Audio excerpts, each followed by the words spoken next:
You're listening to the Knowing and Growing Show with Keith Beasley and the Body Mind Institute.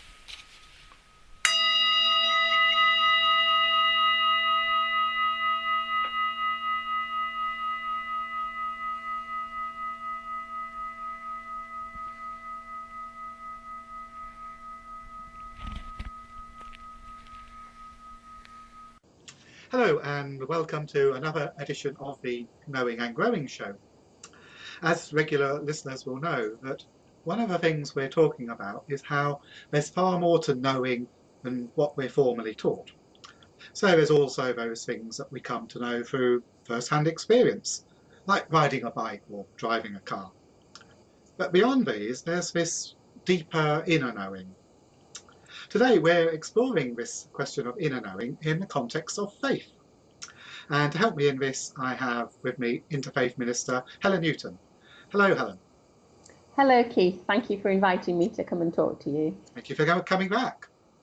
Okay, so say I have this inner knowing that everything is going to be all right. Is that faith? For me it is, yes. I really like that phrase, everything is going to be all right, because it's so clear and it just seems a very simple way to express what perhaps in the past the word faith was a much more complex word for people to understand, and it's probably really as simple as, yeah, everything is going to be all right. Another term that I use instead of the word faith is trust. Ah, yes. To me, they're very interchangeable. I don't know what you feel about that. Ooh, usually I like to see the similarities in words, so yes, I would agree there. Okay, well, tell me more. We don't know what the future, nobody knows what the future is going to bring, and I think as I've developed my spiritual self, I've learned to trust more and more, and I actually can feel it as a sort of whole mind, spirit, body, heart thing. You know, I believe it in my mind that everything is going to be well, or all will be well. I feel it in my heart, and actually when I say that to myself, when I say have that trusting thought and feeling, I can feel my breath sort of breathing out and my whole body relaxing. Yeah, everything will be fine. Everything is working for good in the universe, and so to me it's a whole body thing, and I think that's all that faith probably is. We think we try and make it a bit too complex. All in favour of simplifying, and really that's what I'm trying to do in these various discussions, is to tease out the gist of these ideas. Yeah. As you say, ideas of trust and faith, they just get so complicated by things, don't they? I suppose one of the things that might complicate it is we talk about having trust in something or faith in something or somebody. Now, if we happen to have a particular religious faith, we would say faith in a particular God or not. But if someone has no particular faith, then how does that work? To me, I mean, I personally was brought up with a God, and this was a God of love, basically, that the whole of creation is created through love. And I think probably to have faith or trust, you need to believe in something greater than just our little selves. Yeah. But I don't think in one sense, it doesn't matter what that thing is, to use not a very good term, I suppose. I mean, my experience, again, you talk about inner knowing and through life experience as well. To me, my experience of life is that everything is going to be well. I mean, I'll give you a couple of examples. Just looking at nature and the seasons and how there's the new growth, the new life, and then there's the autumn and the winter and the death, and then there's new life again. Everything in nature, to me, is confirming that things are under control. There's an order to this creation, and things will be well. There's an order, as you say, and we know things that will be well in the sense that things will develop and evolve, but they're not necessarily going to turn out how we want them to, are they? No, no, that's a whole other thing, isn't it? Yeah. Yeah. Expectations come in here, I think, don't they? Do, yeah. Yes. Yeah. that's something else that I'm learning to let go of my expectations. Because as I said, we don't know what the future is going to hold. And I think for me, when we're living through our expectations, we're living in the future, aren't we? And actually, the only reality is now. Which doesn't mean to say I don't have, ideas and visions and passions of things that I would like to happen. But I think it's about not being attached to the outcomes. I would go along with that. So how does the fact that we're having faith in something greater than ourselves, how does that help, do you think? I think for me, it's through this experience that everything is working for our connection. That if we waken up to the fact that actually we're not separate beings, but we are all connected, then things will turn out well. That's certainly seems to be my experience. I think faith, the word faith is linked to belief, was linked to belief, and belief got distorted by the church, I think, back in the 1700s with the Reformation, because before that, belief actually just meant what your heart's desire was, what you were committed to, where your loyalty was, and the church sort of took it over and said it's about believing in a set of doctrines. And then I sort of try and picture Jesus asking for people of faith to follow him, and people starting spouting creeds. That wasn't exactly what he was wanting at all. Oh no, I didn't think so either. Ah, right, okay. So I hadn't appreciated that about the idea of faith, that it is a fairly recent development then. Yes, well, relatively, yes. If you look at the origins, I believe, of the word belief, it is about this, where your heart is. Ah, right. And it just got distorted slightly from my perspective anyway. And I think we're coming back now to this idea that it's really where our hearts are that is the key thing. And that's where the interfaith comes in, because the interfaith, as an interfaith minister, we always start with where people are at and encourage that heart opening, which is what really inspires action in the world then, isn't it? Ah, okay. And again, it's action in the world, so it's this being part of something greater than That's ourselves. right, yes. And another example of going back that you were saying about, why can we still have faith if we don't believe in a God or a particular God? And I was saying about, I believe everything is, everything in the world actually is trying to bring us into this awakened state. I'm thinking of horrible things like wars in the world, which are created by our sense of separateness, I believe. But then often in wars, we get some of the greatest acts of love and valour and goodness, don't we? The good comes out of awful Absolutely. things, which again is another way of recognising that everything, if we're awake to it, is working towards this connection and this sense of sharing the love and goodness within us. So it's a paradox in a way, isn't it? It's that it's when we feel most separate, Yes. that's when we most need to feel connected, and that's where an act of faith, an act of engagement can bring us back. Yes, I would agree with that. It's not easy. No, true.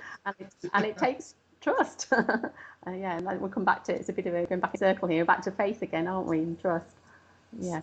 So yes, in a way, it takes trust to have faith. Mm. So, which, as you say, seems to be a bit of a circular Mm. argument. And often there are these paradoxes, aren't there, when we start talking about spiritual things. Well, I often say until we've understood the paradox, we haven't really grasped the gist of something Yeah. anyway. So maybe this is another good example of Yes, that. I think so. Yeah. Okay. Maybe this is a related question. So we've talking about faith and trust. There's also this expression of blind faith. How does that fit into our discussion? Yes. Well, depends what you mean by blind faith, I suppose. We can understand that phrase probably in different ways. And in one sense, for me, all faith is blind if we're talking about the future, because we don't know what the future holds. The only Yeah. reality is, for me is the now, the present moment. I don't know what your thinking is on that, blind faith. Yeah, it's just one of those expressions that you hear, and again, I suspect different people have different ideas as to what they mean by it. Um, I suppose I've got a fairly negative connotation of it, in that you have faith without any form of connection to reality, and is that not? But is that not one of the what faith is about? That you don't need to know how things are going to become all right.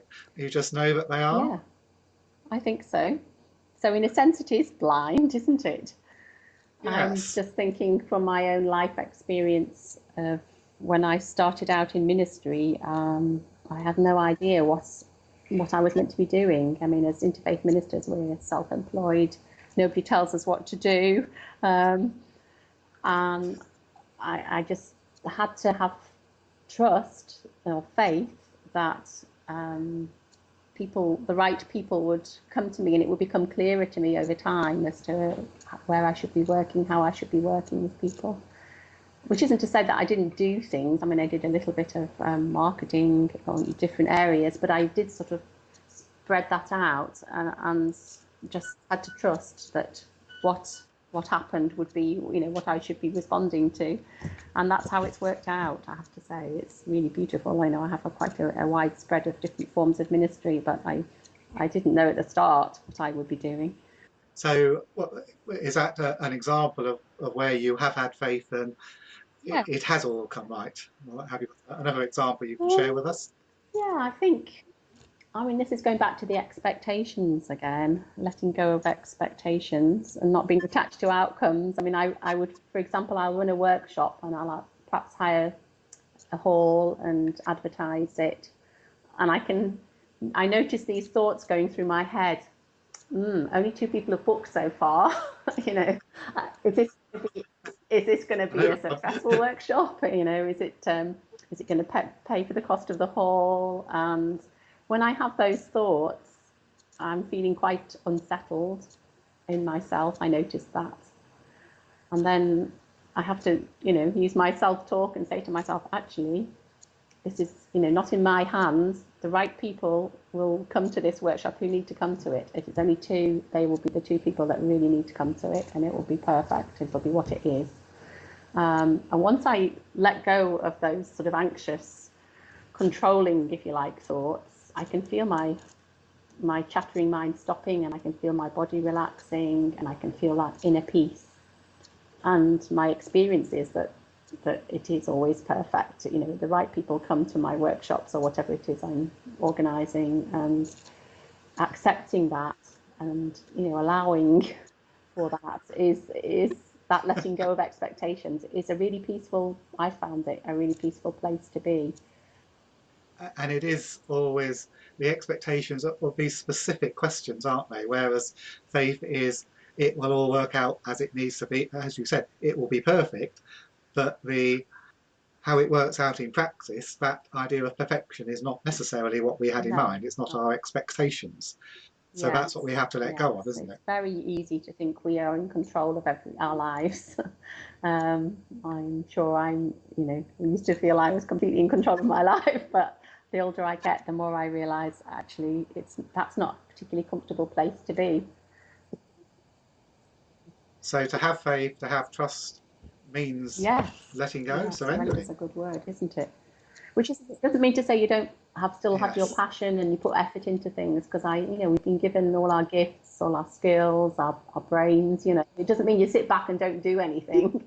I still believe we put effort into it, but I think it's about letting go of the outcomes, particularly. I mean, who are we to say what an outcome is going to be for somebody else? We've no idea, or the outcome for ourselves even.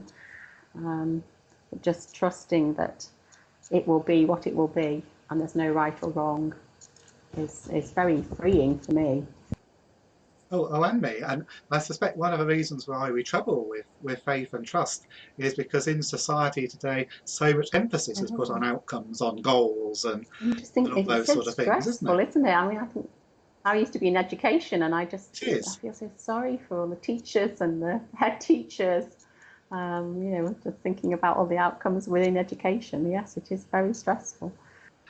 So we're talking about this inner knowing and everything's going to be all right.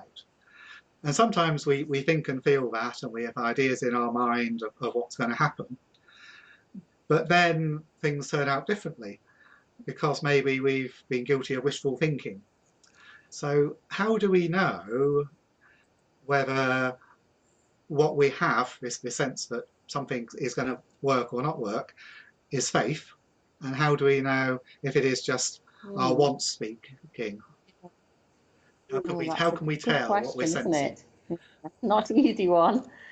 Yeah, Yeah, not at well, all. I suppose for me, it's where our heart's intention is. Where is that wishful thinking coming from? Is it coming from our ego sense of self, or is it coming from something higher within us? Does that resonate with you? Yeah. Oh, Yeah. I agree. That's the issue. The question is, how Yes. can we Hmm. determine that? I think if you can let go of the going back to what we were saying before about letting go of the outcomes, then it probably is Yeah. is clearer to you, and it probably will be. If you can let go quite easily of the outcomes, then probably it's something higher. Because our ego attaches itself so strongly, or wants to attach itself so strongly to be in control. So if we're finding it really hard, then it's possibly, I don't know, there's some ego stuff coming in there.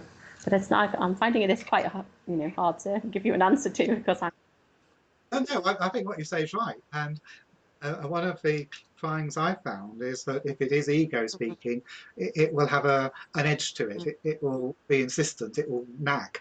Whereas if it is higher self, a deeper knowing, true faith, it will yes, be yeah, I think calm so. and That's my supportive. experience as Yes. well. You in a different, you feel much more peaceful. Yes, I feel more peaceful. Okay, so we're getting this idea that faith, trust is very Mm. similar idea to this inner knowing. And in both cases, we talk about having. So having faith or having an inner knowing. So it's all about this having a Yes, connection yes, of being connected.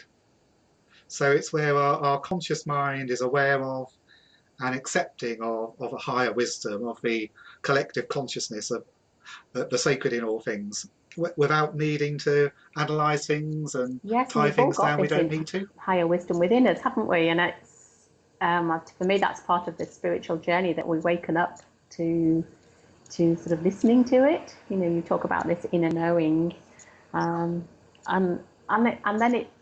I mean, I notice myself as I listen more and more to my intuition, I notice more things.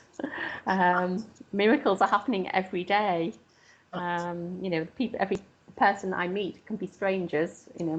But I feel that there's some reason why I've met this person, had this conversation with them. I don't necessarily always know why, but I feel that there's meaning in everything because of this connection between all of us, and so much synchronicity. Just to give you an example, I've had somebody staying in my retreat. I run a retreat here this week, and she came down yesterday morning and said she hadn't been able to get to sleep the previous night because the moon had been shining in the window straight onto her pillow. She had been bathed in this beautiful moonlight. And then we were going to have a session, and about half an hour before we were having our counselling session together, out of the blue, a friend emailed me a really detailed analysis of what this Scorpio moon is all about. Now, I'm not really an expert on astrology, so there was a load of information about what this moon means, this full moon we've had this week. So I was able to print that off and take it and use it with her in our session. And I mean, talk about synchronicity. These things are just happening to me all the time, and I'm sure it's linked to noticing things and being open to that.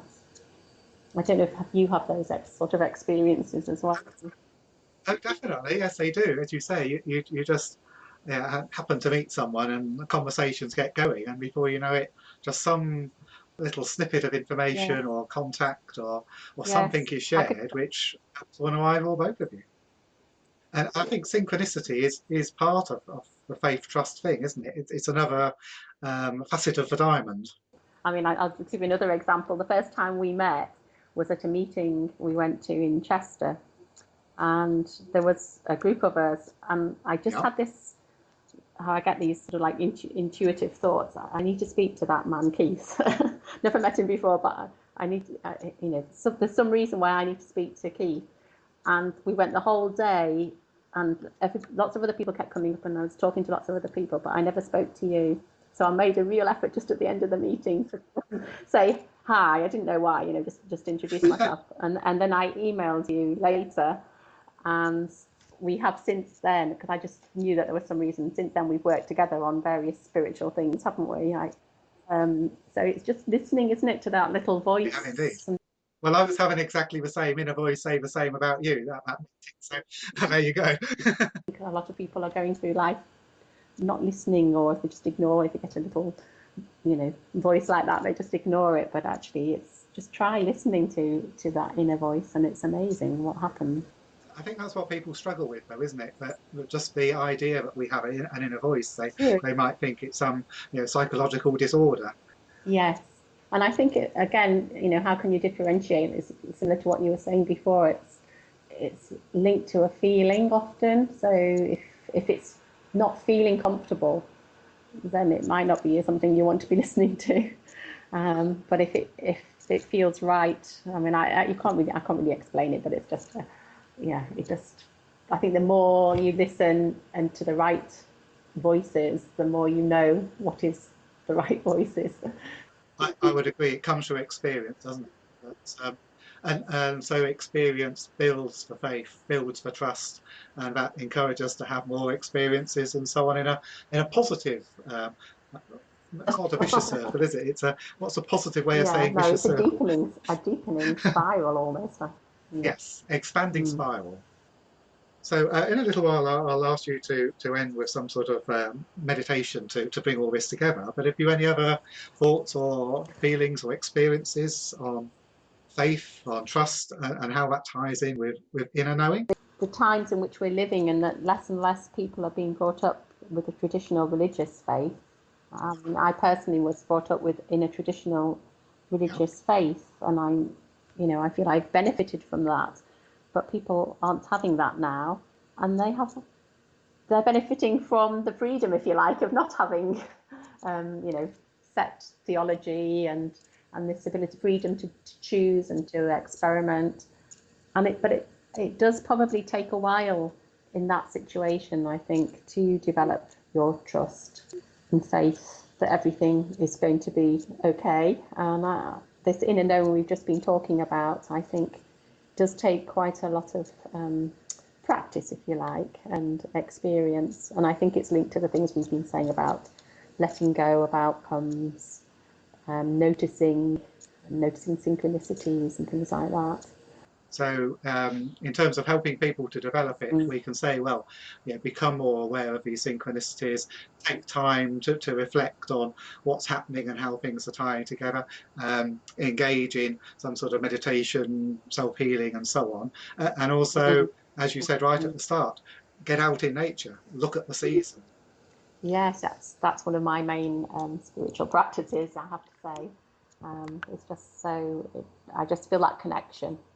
Um, yeah, and that's the meditation that I would like to lead us now is around trees, actually, because I just feel this spring for me. I don't know about you, but it's just Brilliant. been so abundant. Probably because we had a mild winter, but the blossom Oh, it has has. been better than Yes. I ever remember it, and the trees seem so full of green at the moment that I was drawn to write this meditation around a tree this week, and around abundance as well.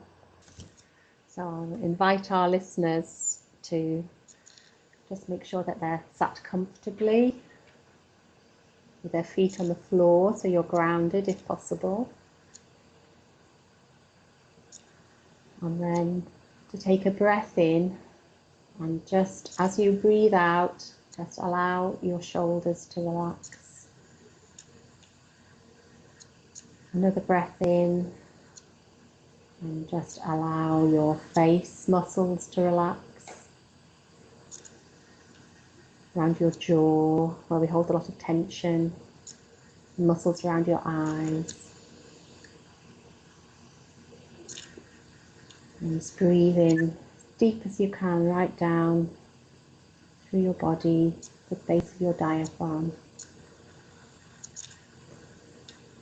And as you breathe out, just feel that tension leaving your body.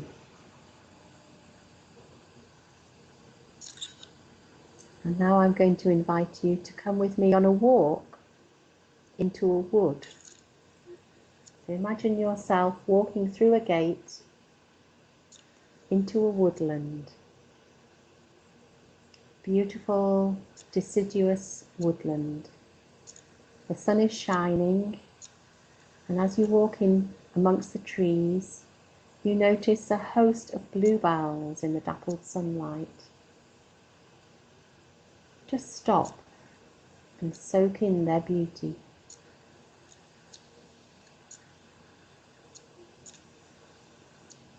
Now you're drawn to a large tree, a tree which is full of leaf and blossom, standing slightly on its own. You walk over to this tree and look up at it. Just look up through the branches and the leaves, with the sunlight shining through.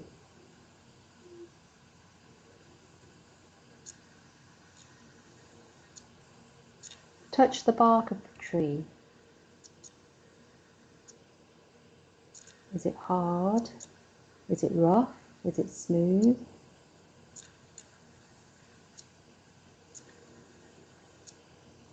Now I invite you to put your arms around the tree and your cheek on the trunk. Really hug that tree. And as you do so, feel yourself becoming the tree.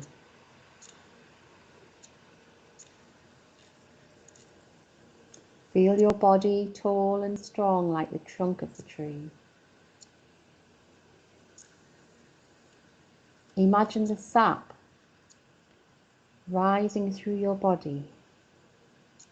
This sap of unconditional love flowing through you, which gives you strength.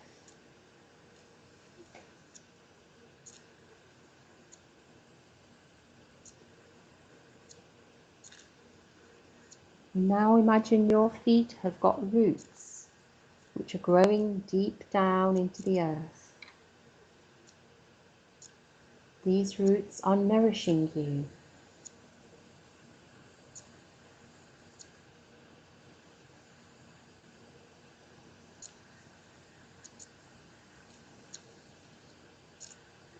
Now imagine that your arms are like the branches of the tree, able to move gently in the passing breeze. And when the wind is very strong, able to move further and be flexible. This is like your ability to trust and to go with the flow of what life brings to you, knowing that you can cope.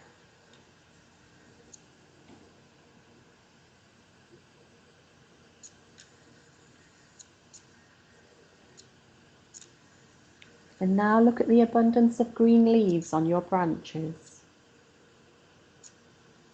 All those thoughts and ideas which give your life meaning. Give thanks for those.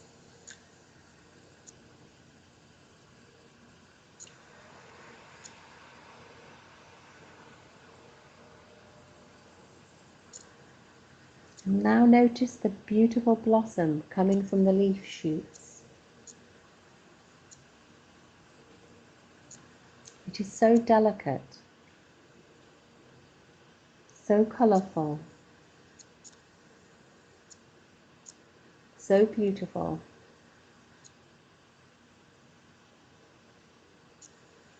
Give thanks for the creative force in you, which leads to the beautiful ideas of how to serve others from your loving, compassionate centre.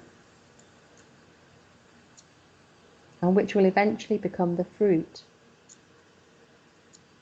Those acts of service you do which spread love in the world.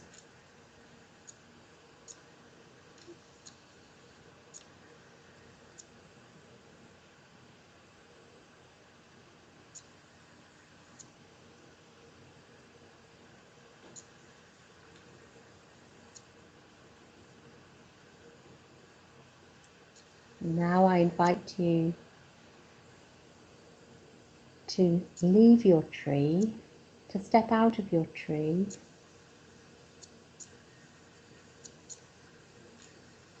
remembering that just as the tree changes constantly, we are also constantly able to change and develop and to grow. We have the strength and the flexibility and the beauty of a tree.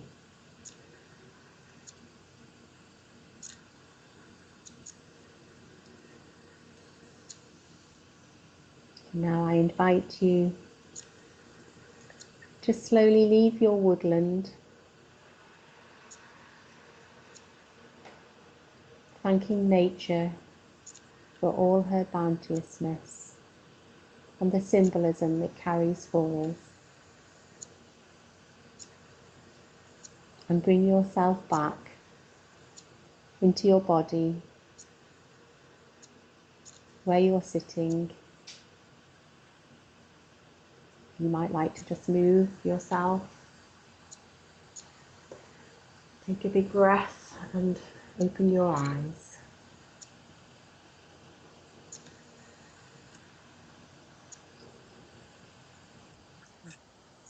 Thank you.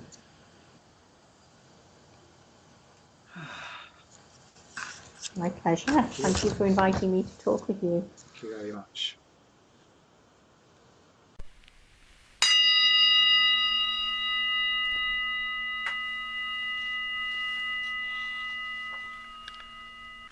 This is the Knowing and Growing Show with Keith Beasley and the Body Mind Institute.